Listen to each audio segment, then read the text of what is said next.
Matawhatano Samoa Entertainment TV mai pia ile ne ko lama na tamua. Ua tau sangai nai nei le minista wa onga ta longa manga nu ule fionga se ula yoane le mamalu komiti wa onga ta itasi lo tato tunu. Ilana saunanga fa amalo si au ifana wa Samoa ufenga ye msu enga fa ai ul tau sanga. Ua tau sangai nai komiti a onga ina ia tau la ile silsila. Awana ifa ala vela vea alo mafanau ole afia ngai masuenga ini sao ngā tau mafa mole au fai suenga. Elea o ia le matapia le mānaia.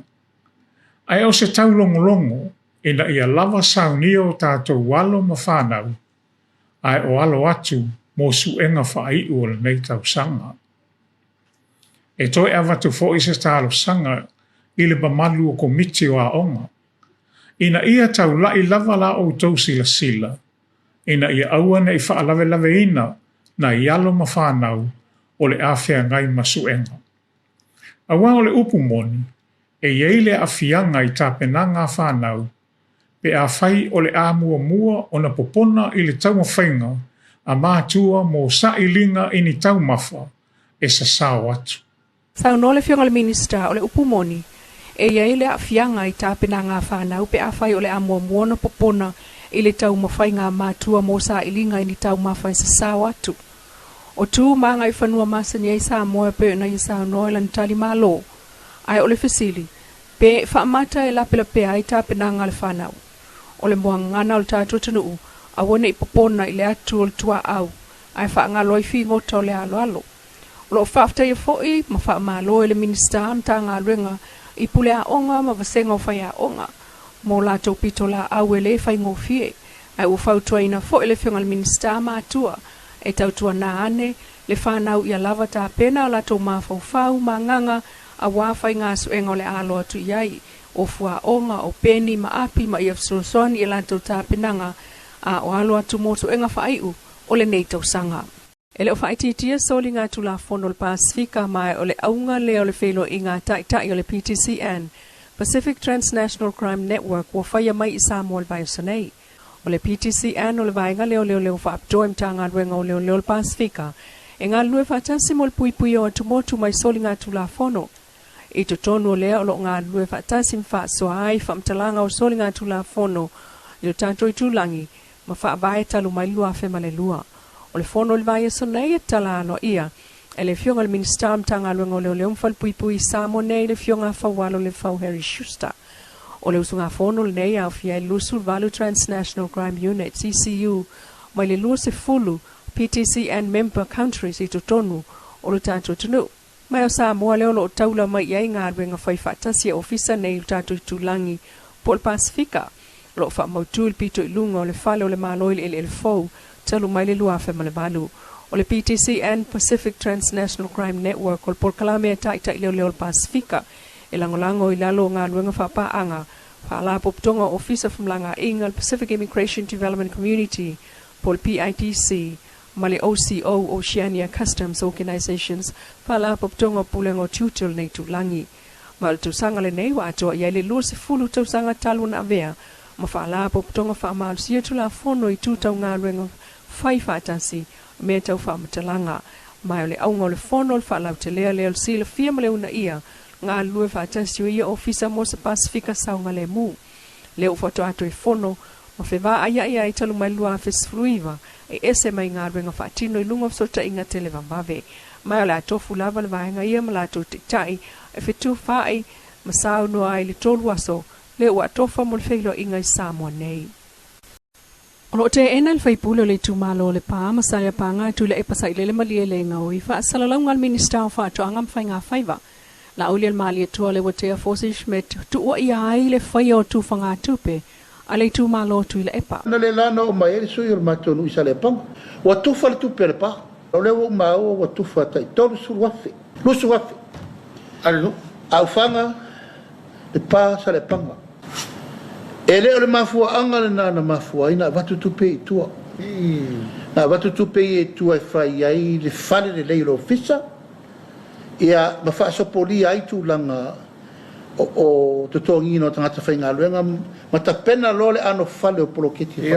O i tonu ano popole ei, langa fo lesa tatou fi naupea ma le sui leo le pa sunga atu le pa i le tūlanga la lea o leo mai to tonu e tau ave lo lato fia te fono mama a leo wa lia i mai nei le so o leo tu fotupe ia o leo tau tino tu yo o sul komiti e fai na o fai unga a o le tu malo e le fa maoni i fai nga fa vai na fai atu ai le fai nga malo fai fa vai na tonu mu mutu ta o te le rola peto fia ni si tu malo wa le fai la malu ia mai o leo muri mai o isi tu mai ai le tolus fulu malua al bang fa fai o avel maletunu o te lo la solo ngale le meu al lo solo la le fetuna nei ia o ira le o ai sila nei le tolsu lo o nu ia i la wa mata fa solo na uma ofisa mal fai ngota ale meta o pura le wa ri mai nei ia e muria i lo o watu sa va i le solo stofi ai o tau mai nei ai o mal fe au do wa inga tua tau man mele o tu fa tuke o se matua fainga sori tu la fono ma o se fainga fa tu langa fa tau te i fa unga le wa vatu le fionga le ministama e le o se me faingo fiet o le to alia ma le fa le ngaina o le muri ta ia o fainga fa vai na vatu Peita il vai Sene le antali foita waile sunga tu le epa ile fa sala launga le fionga le faipule o nga ngai fa mongo numero tolu o suel komiti fa foi bloketi miliona tala le malo e le tu fanga tu pe na faia o le foi o mamma tu ripoti e ave e su tu si na samnia el mato tostus e al fa mi no le musena wa fetala ele fa to mai na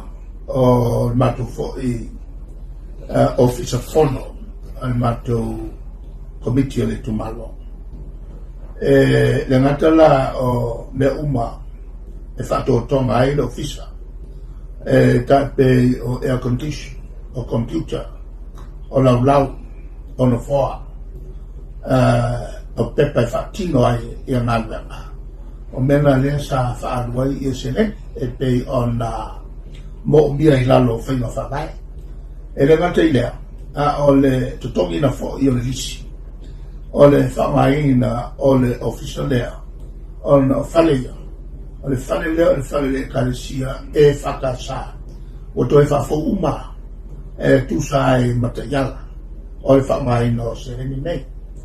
O le tulanga masani, e na ua whasilisila mai le malo, e mawhai o na whamafo i le whainga whalisi.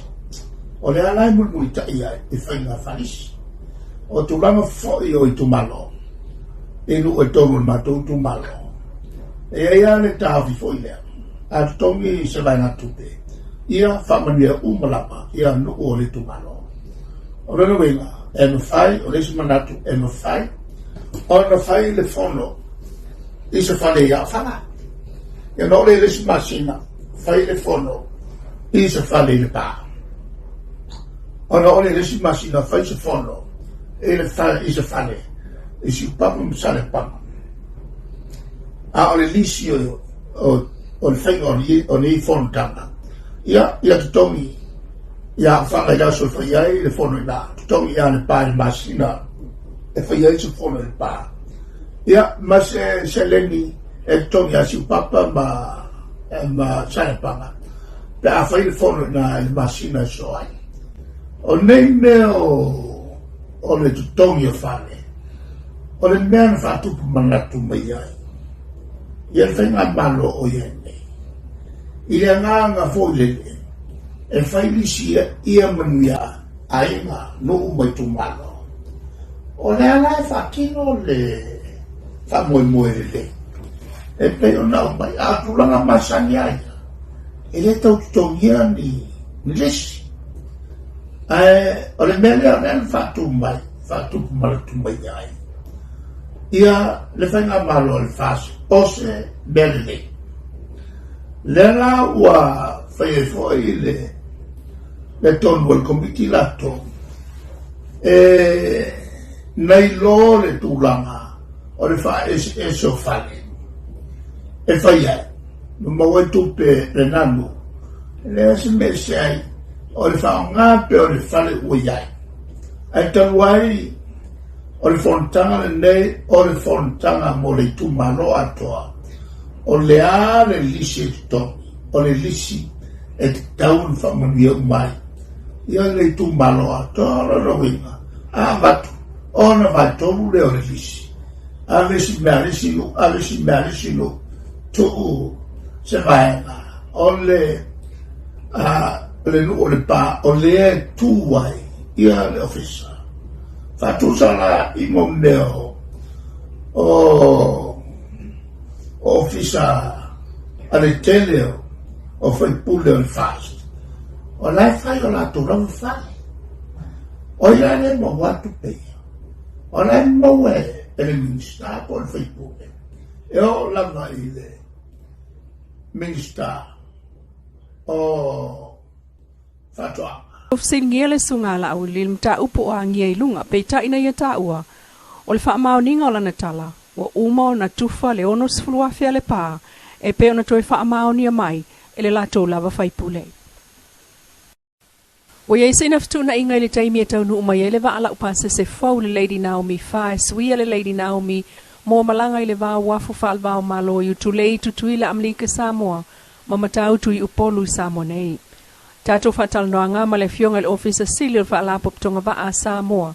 Le fionga lei a tawana ia sau noai, e iei fetu na inga, ono le whaale tonu le tau, o le mafuanga leo le tuai mai, o lo o iei fuafuanga, pe o le whai ungo le vaya sonei, e tau nu uma iei le wa a fau, po o le pōles freile, i le wa veao le sto nai. Sau noa le a taua pe a tau nu le wa, o ngai o inga maa sani lava, e iei a sia singa e whai ei inei a o le i whea alua i au fiai, ma le asia singa le Coast Guard Amerika Samoa. E whaia siaki o le saonga le mu, whaato ama whaia ina malanga i Amerika Samoa matuta ai. I le momoli mainga le waa i Samoa mai a pani e to valu le au waa, o Filipino o lo au maia, whaata siai ma le au waa e to ono a Samoa o lo wha au waa mai. Mai lava le ofisa waa whaalapo Mai lava le ofisa o whaalapo tonga waa Samoa e tau nuu le Lady Naomi le whai ungol vaya solo tātua tunuu. Pe on sao noa le atawa, e le au maia ia Samoa le waa. Na whau valva a ia pani, whaato a whaati noa ia sia singa uma muli muli. Se ilonga e whaamalia ina mea uma, whaato a tau awa ilea ele malo ia pani ia Samoa, ilo tātua tunuu. E au fiai malisiaki o le saonga le mua le malo Amlika Samoa le au nga iai, whaamoe moenga atoa mlanga inga le waa nei. Le waa lau pase sen whaatupe mai le malo ia pani ilo na tau, e ono suluono miliona tesi ma le fitu whātā la. E suia, le Lady Naomi o whēalua i nei le vāo Samoa e lua. E se lia ma le lua sfultau sanga talu, o na whaiel tautua le vātuai. Sau noa le ataua, e whātu a malo loa le Lady Naomi le alo o i nei. Pe ao o ina mai, ane le tāpinanga whaaloto i whale o le vā fau. Ua whaatasi ai o na malanga le vā yaso i le motu sae. Po a sotofi e la uta, ma pāsese.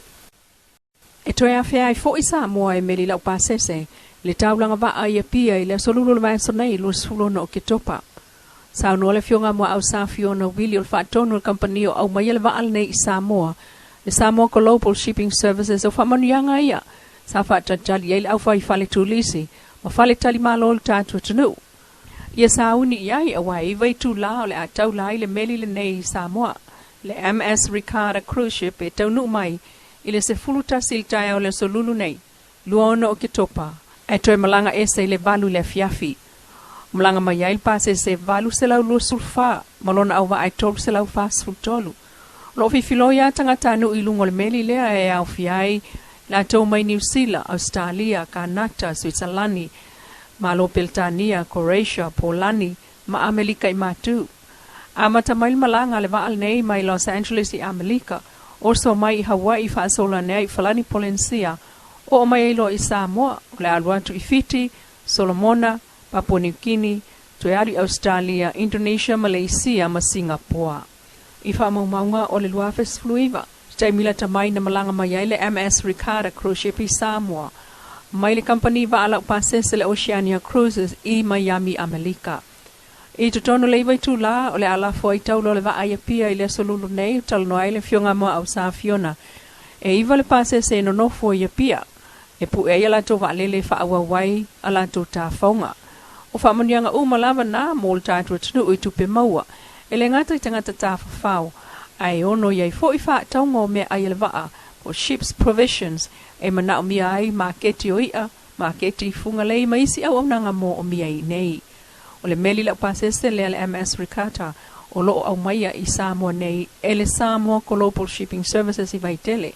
Le na sa nualo na fatonu le fionga mo au sa fiona mo le au fai pisini si tu lisim faltali malo ta pena masa uni foi mo le tau nu umai o leisi foi va lo au maia le Samoa Global Shipping Services le masina o te sema.